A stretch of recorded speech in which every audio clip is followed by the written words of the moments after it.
Hello everyone, and welcome back. Another adventure, another moment, another lesson dealing with math. And it's so funny that probably in the beginning of this, you were just like, I don't really like math. But hopefully you're like, this is pretty cool. I like this. Okay. So today we're actually going to go into a little bit further. Let me share my screen as usual.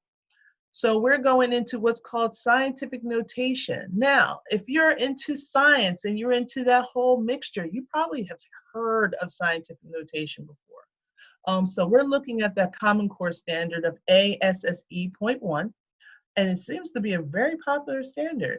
So what we're going to do is I can express very large and very small numbers using scientific notation. So we're going to review the exit ticket from last time. We're going to look at some guided notes and some examples dealing with the scientific notation. We're going to do a little practice and then our famous exit ticket. So looking at the exit ticket from the previous lesson, we need to find the least common multiple. And like a lot of you guys mentioned that, hey, I'm really good with the greatest common factor, but the least common multiple, I definitely need some extra practice. And the one thing that we want to remember is, one, we want to factorize all our numbers down to their prime numbers. And then we want to overlap what they have in common. That's the key word verbiage here. So we're looking at 21.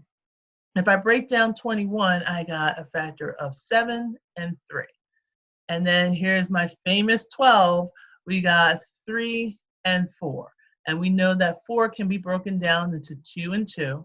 So we have 7 times 3 for the 21. And then we have 3 times 2 times 2 for the 12. Because they both have a 3 in common. So when I type this out or write this out, I have 7 times 3 times 2 times 2. So then we have our 7 times 3, which gives me my 21. And then our 2 times 2, which gives me my 4.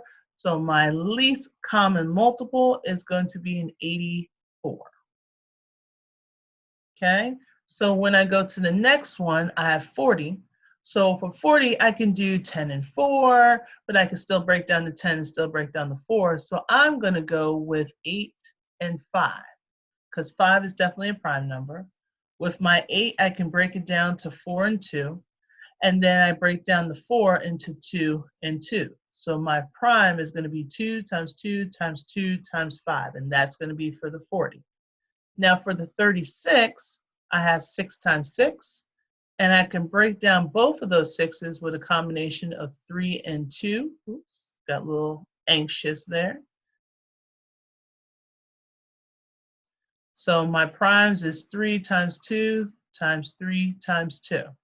So when I write this out, I have 2 times 2 times 2 times 5. Then I have a 2 times 2 times 3 times 3.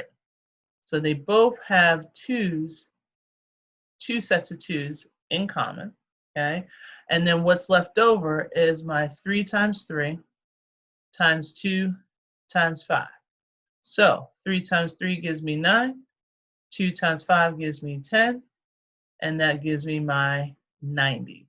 So my LCM will be 90. So 84 for the first one, number 1, and 90 for number 2.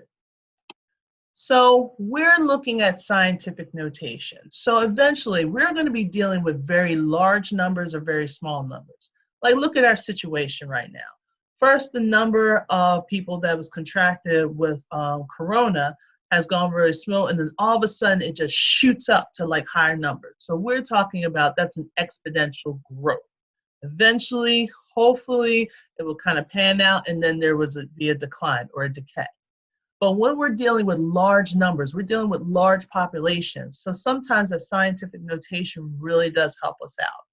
So we're using it often in science, okay, to express very large or very small numbers. So it's expressed as a product of 2 factors. Now the first factor, if I may say, always goes between 1 and 10. So that's the first factor. Then is being multiplied by our second factor. And our second factor, okay, is usually represented as a power of 10. So 10 to the something power, okay? So when you see a scientific notation, I can say like 2.93 times 10 to the fifth power. Or I can say 2 and 93 hundredths times 10 to the negative second power. Okay, we're going to talk about those positive and negatives and what exactly those exponents mean. So numbers can be changed from a scientific notation, which is these examples right here, back to a conventional number. So we're going to look at a couple examples going from one way to the other. So we're going to change large number. So we got thousands, we got millions, we got billions, we got our trillions, okay? So 157 trillion. I wish that was in my bank account, but we do not have that. All right, so we're gonna try to change that to a scientific notation. So this is what happens. We're gonna pretend that our decimal point is at the very end, okay? Right here where my dot is. So we're gonna move this decimal place over to where I don't have like 157, I'm gonna have 1.57 because that 1.57 falls between that realm of 1 and 10, okay? So that means I need to move it over 1, 2, 3, 4, 5, 6, 7, 8, 9, 10, 11 times, okay? So I'm actually going to have 1.57 hundredths, or 1 and 57 hundredths, times. Now, in this case, we have to use the x for times, okay? I know we're so used to the dot and parentheses and brackets and stuff. So times 10, and the exponent is going to be how many times we moved that decimal place over. So you had your 3, and I think it was 11 times. So since we moved it over to the left, okay, we made that number smaller. So we're actually going to make that into a positive number, because in order for me to go from 1.57, that means I have to move it over to the right 11. So when I'm going from a large number to a small number, my exponent is going to be positive, okay? Now, for the next one, we have a smaller number, okay? So we have this very small number. So we have to move it over 1, 2, 3, 4, 5, 6, because we want it to be between 1 and 10. So I'm going to put it as 4.32. Okay, so it has to be this front number, or this first factor has to be between 0, I keep saying 0, between 1 and 10. So that's why you have your 4.32. Now, 10 to the what power? So we moved it over 1, 2, 3, 4, 5, 6. 1, 2, 3, 4, 5, 6 times. So since we moved it 6, it was a small number, and we made it into a large number. So my exponent is not going to be a positive 6. It's going to be a negative 6. So when I translate it over to a traditional or a conventional number, I'm saying that I need to move this decimal place over 6 times to the left, okay? So now let's change it around. I want you to change this scientific notation into a conventional number. So that means this exponent is going to tell me how many times I'm going to move my decimal place. And since it's positive, that means I'm going to the right. So if I'm starting at 3, 5, 6, 7, so that means I move it over 1, 2, 3. So that'll be right here. So I need to add some zeros. 4, 5, 6, 7, 8. So we're actually looking at 356 billion, 700 million, okay? Whatever the units are.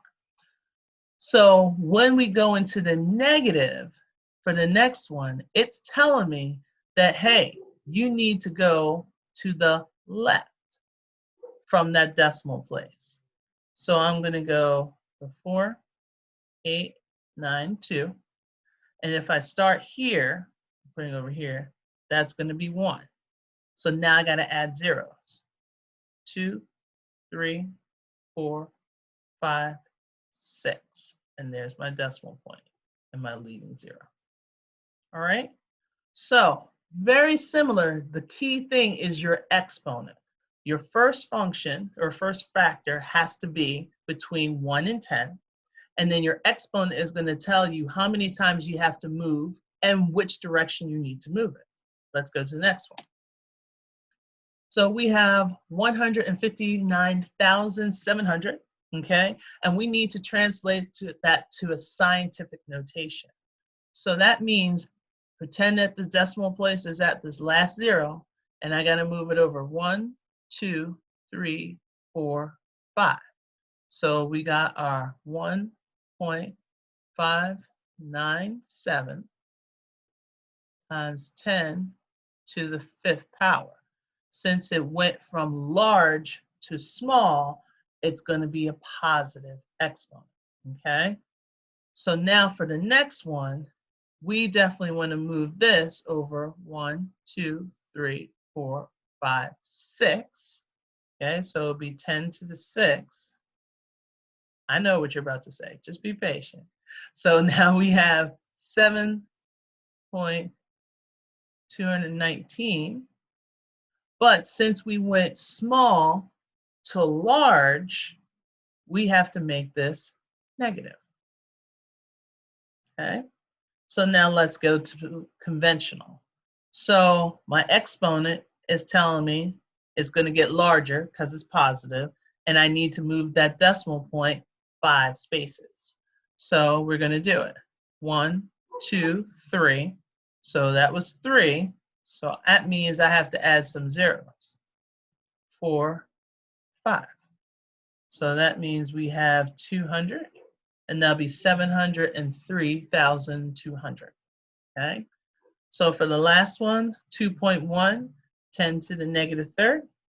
So that negative is telling me I'm moving it to the left because I'm going from large to small. So I have my 2 and 1. My dog likes to bark.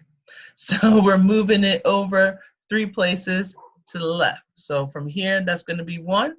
So we go 2, 3, and we got our decimal point, and we go right there. Okay? So looking at it, how can I express very large and very small using that scientific notation? Yes, we did. So when you're going from large to small, your exponent is going to be positive. When you go from small to large, your exponent is going to be negative. And then that first factor has to be between 1 and 10. All right, so we got that. Boom. We did our exit ticket. We did our guided notes and examples. Did a little bit of practice. Let's get that exit ticket again. All right, so all I want you to do is change and make sure you read. Don't assume, because I like to change things around.